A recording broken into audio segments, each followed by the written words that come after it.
Niki itu adalah suara protes bahwa kenapa Anda memperlakukan saya seperti ini, siapa manusia yang melaporkan saya sehingga Anda semua seperti ini. Itu pertanyaan Niki dan itu disampaikan.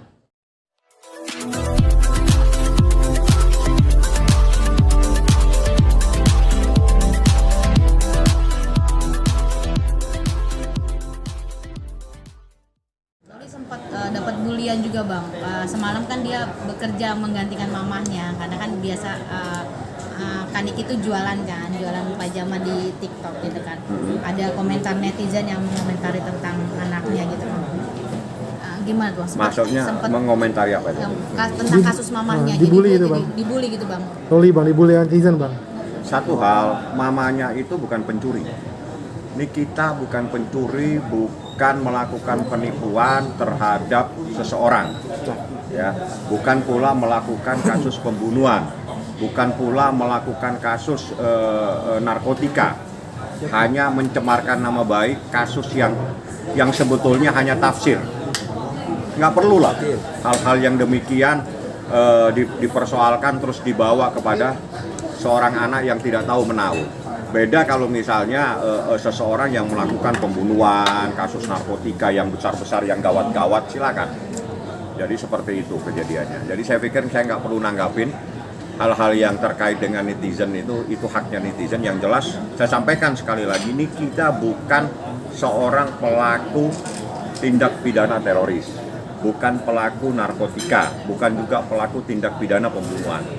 Dia hanya memposting dan ditafsirkan bahwa postingan ini, ditafsirkan bahwa postingan ini adalah postingan yang bisa mencemarkan nama baik seseorang. Seperti itu aja.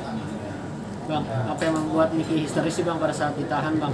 Aku baru gabung nih. Semalam kan kemarin malam sempat histeris dikejar. Bukan histeris Pak, jadi mungkin Anda bisa bedakan. Suara Niki itu adalah suara protes bahwa kenapa Anda memperlakukan saya seperti ini, siapa manusia yang melaporkan saya sehingga Anda semua seperti ini. Itu pertanyaan Niki dan itu disampaikan. Itu suatu hal yang wajar. Sebetulnya pertanyaan ini lebih cocok Anda tanyakan kepada orang yang ada di sana. Kenapa sampai Nikita seperti itu? Apa yang terjadi? Kenapa Nikita yang dari awal tidak ditahan tiba-tiba ditahan? Kenapa Nikita yang kena kasus pasal 27 ayat 3 yang pasalnya 4 tahun harus ditahan?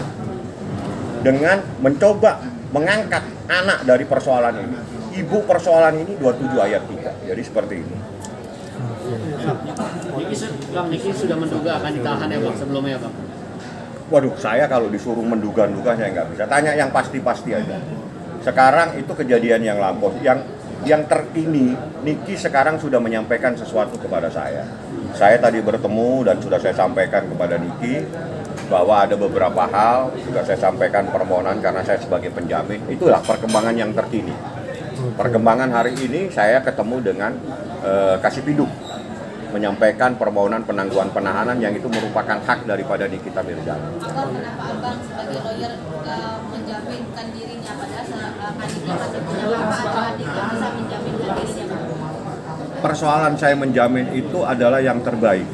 Di saat memerlukan sesuatu yang harus saya tanda tanganin, saya tidak perlu harus mencari siapa lagi.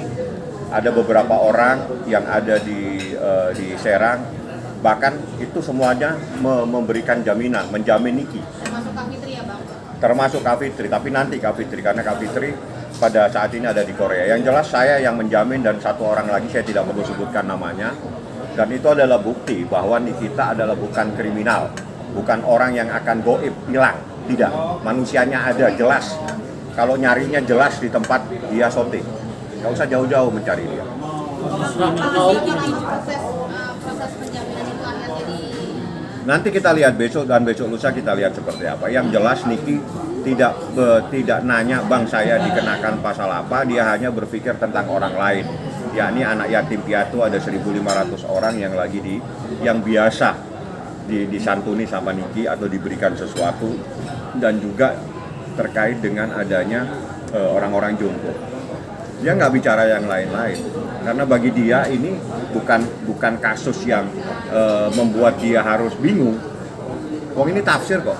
Ada postingan dia memposting sesuatu ditafsirkan itu sebagai perbuatan pidana, ya itu silakan sah untuk yang menafsirkan. Saya juga bisa menafsirkan. Jangan lupa ya di subscribe dan nyalakan lonceng notifikasinya.